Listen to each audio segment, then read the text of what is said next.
دال كذا نهلا باللابتو سيدا ugu dhaqsi badan aniga walaasheen inaan duugano marka cadaalad helno oo ninkii noo soo gacan geliyo taas hadda waxay ku jirtaa talaagad waa meed marka waxaan rabnaa sida inaan meedkeeda aan u asturano aan ku qanacno ninkii in noo keeno waayo saddex bariya dawladda noo qabatay saddexdii bir maanta ku ekeed dadaalkeeda shalay waa aragnay laakiin sida ugu dhaqsi badan inay dadaalkeeda noo laba laabto noo soo geliyo gabadhaas cadaalad ay hesho gabadhan kale walaasheen oo luul ayadana cadaalad hesho wiilkii yaraa oo xataa 8 jirka ah inuu cadaalad helo away dambe inuu noo soo fariisan gobol oo san in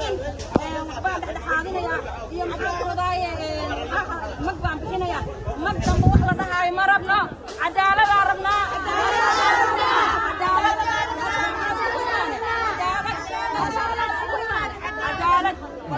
dhacdooyinkan ugu waaye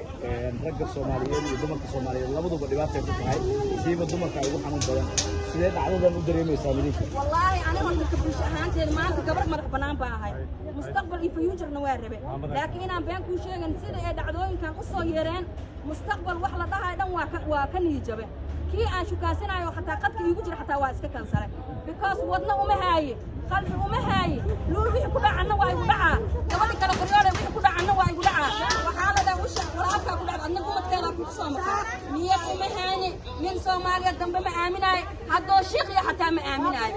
wixii luul ku dhacana waa igu dhacaa gabadha qoryoole wixii ku dhacana waa igu dhacaa walaalayaal